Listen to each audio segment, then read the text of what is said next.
Okay, we'll go right to the questions. The first one is from Bruce in Situate. If 75% of the American people support the public option, why is it a problem for the Congress to pass it? Well, I can't answer for other members of Congress, just like nobody can answer for anybody. I don't come from Alabama. I'm lucky enough to come from Massachusetts.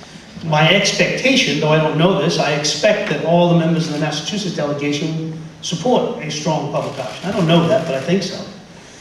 And the truth is that I don't know what the polls say, and honestly, most of us don't vote on that way. I know that some people think we do, but I don't check the polls when it comes to an issue, especially something like healthcare. If 75% of people thought it was a bad idea, I'd still vote for it. But in this case, I can only tell you what I think. And what I think is that a strong public option is necessary, not because I think that government-run healthcare is the answer to everything. I do want to say, though, that I think the demonization of it is kind of amazing. It's kind of ignored the fact that we already have 2 programs that are socialized medicine, folks. Medicare and TRICARE. Any veterans in the house? TRICARE is pretty good, right? Most veterans I know would shoot me if I tried to get rid of it. Medicare? Anybody on Medicare? My mom is. You like it? Leave it alone, right? If they can work, why can't others? Why can't we have an option? The public health option, all it is an option. It's a choice. You know what choices I have? None. Because I live in Massachusetts. And as a federal employee in Somerville, Massachusetts, the only choice I have is Blue Cross Blue Shield. It's fine, I have no complaints with it. But it's not a choice. There's no negotiations. There's no picking up the phone and saying, gee, what health insurance do you offer? And maybe I'll go there. Maybe I'll get it a little cheaper. Or maybe a different program. No, it doesn't exist. Public health option provides just that, an option. You don't want it, don't take it. If you think it's good, take it. How is this a problem? Why others won't do it? I can't answer that question. You know, the right has done a pretty good job demonizing. And those of us on the more progressive side of the scale, we tend to get a little shy.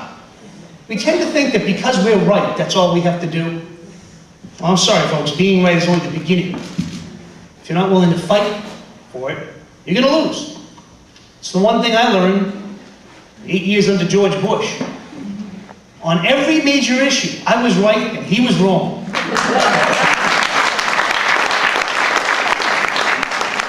But he was still the president and he controlled the Congress and he almost destroyed this country by doing it. So being right isn't good enough. It's a good beginning. We needed to defeat him. We needed to defeat other members of the House and the Senate who agreed with him and empowered him.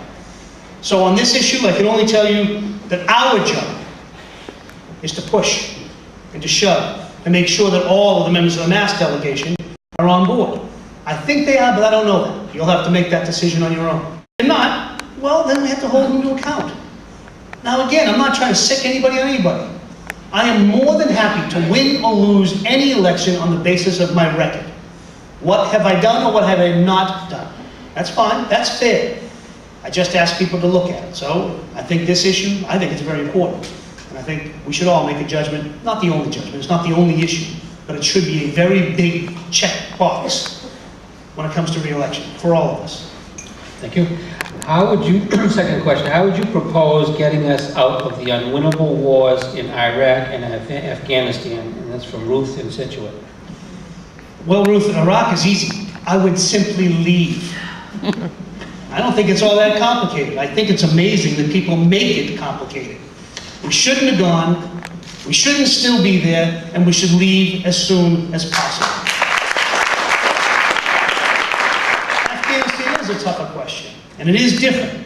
We should have gone to Afghanistan. I voted to go to Afghanistan. Let's not forget, when we voted to go to Afghanistan, that's where Al-Qaeda was.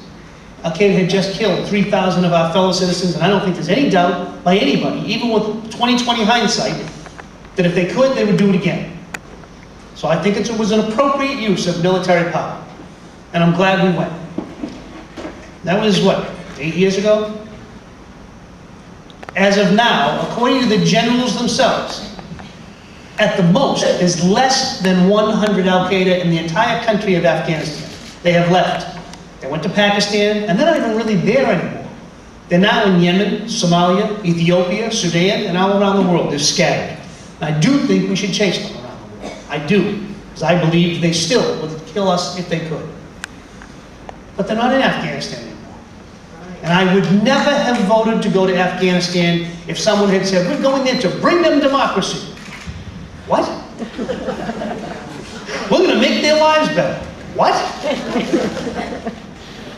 That's not why we went. That's not why I voted to go.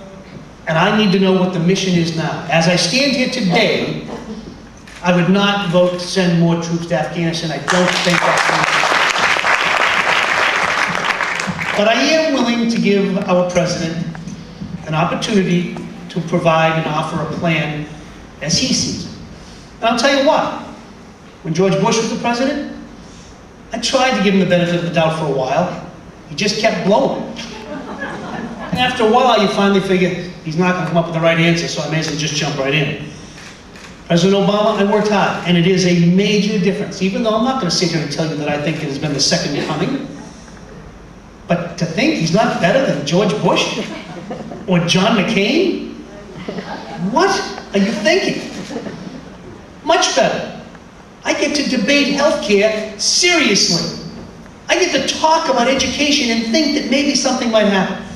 It doesn't mean all of a sudden things happen like that. It doesn't happen on the planning board like that. On any town in America. Not going to happen in Congress any faster. But we are talking about the right things, and we're heading in the right direction, and President Obama, from my way of thinking, has earned the right, by both an election and by being a good leader, to at least offer us a plan on any given item, and me to accept it and receive it and review it with an open mind. But I've already communicated to him, as have many of my colleagues, that we don't think troops is the right answer. And I hope he doesn't go that way. So, right now, that's where I am on Afghanistan. And if we can get there and the president has the right plan, I think the right plan will be to get us out of there quickly.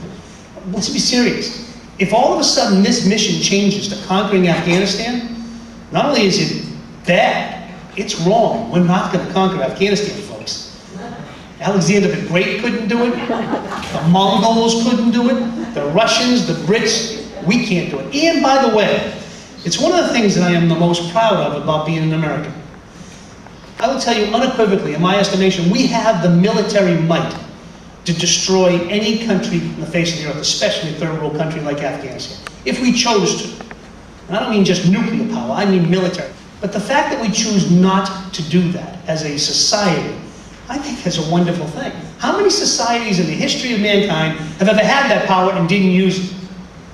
None. We're the first ones. That's a good thing. That makes us good people. Doesn't mean we don't make mistakes, but it makes us good people, and I'm proud to be an American on that for many other issues, but that's one of them as well.